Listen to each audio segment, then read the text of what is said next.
Hello everyone, I'm Charlie Danis of Capital Athletics, and joining me now, the head coach of the Capital Crusaders football program, Mr. Craig Candeto. Coach, the team coming off of a tough loss against Muskingum. Muskies win 36-20, and the one stat that stood out, unfortunately, was the 416 rushing yards that you gave up against the Muskies. What needs to be done in order to fix that run defense, in order to improve it as we go along here in the conference season? I think the big thing that is glaring to us as we watch the film and as you watched it on Saturday are the missed tackles. And if we can get our football team to tackle better, I think we'll be okay. You know, that's an easy thing to say.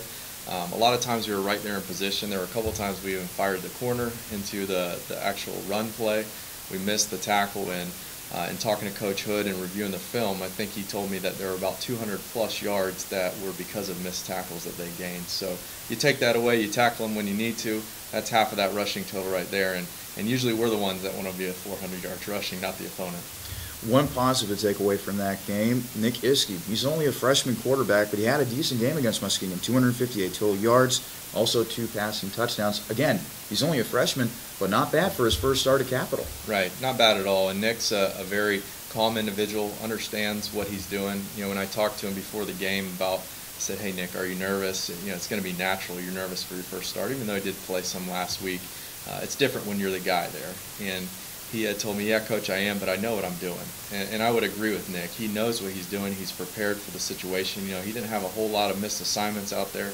Threw the ball pretty well, missed some throws, did some things that a freshman does, and some key situations that hurt us. But you know, Nick cares about what he's doing out there. He really wants to win, and I have no doubt that he was playing 100% all the time. He's a tough kid, took a lot of shots out there on Saturday and just kept coming back and leading us. And he's going to be a good one in the future. And you know what? Since he is a freshman, we've talked about the youth of this team so far this season. I'm sure it has to be very, very tough to keep everything in perspective for these young guys. They still have a lot of football left to be played in their college careers. You don't want them to get too high or too low during the season. Correct. And that's one thing that we've talked about as a staff this week.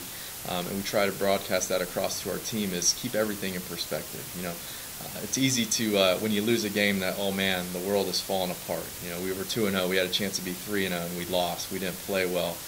We're not going to just abandon everything that we were doing the last 2 weeks because we have one loss. And the same thing is, you know, we're not going to get so high when we win as well, because as I tell our guys, it's a long season. We've got a lot of opportunities, and if we can just continue to get better as a football team, that's our main goal. We're not really worried about who walks in the door the next week. If we can keep progressing as a football team and keep things in perspective, you know, for example, on Saturday night, second play of the game, we fumbled the football, and they've got the ball in great territory to go in and score. Our defense responded, you know, and those are the kind of things that I'm talking about with our team. Is it doesn't matter what happens on the field at that moment, it's what happens next and how you respond to that adversity. So now you have to turn the page, and you welcome in one of the preeminent programs in Division III football, Mount Union. The 11 national championships, that's all. They've been the big boys of the OAC for many, many years. Last season, they beat your team 58-3. That was the final. How are you treating this game this year? What do you want to see from your team as they get set to take on the Purple Raiders? Yeah, I think one is just competition. You know, going into the game knowing that we can compete. There were some things that we did well last year, and obviously there are things that we did poorly. There's no doubt they're a very, very good football team, and that all the tradition behind all that is very impressive. But Mount Union's football team this year is Mount Union's football team this year. So we're trying not to get caught up in all the past. You know, they have some great players. They're well coached, and they're definitely going to be a huge challenge for us. But if we can go out and compete, that's all we're going to ask, and not back down from anybody on our schedule. And you know, it's fun. Football's a funny game. Sometimes the ball bounces certain ways, and hopefully we'll get some positive bounces our way on Saturday. And you never know what can happen. That's why you play the games on Saturday. Mount Union is obviously going to be a tough challenge this upcoming Saturday, and then looking at the rest of your schedule here in the month of October, at Otterbein, Ohio Northern comes here to play you guys at Bernlohr Stadium, and then you have to go on the road at John Carroll to end the month of October. Coaches always like to talk about those measuring stick games to see where their team is at during the particular season.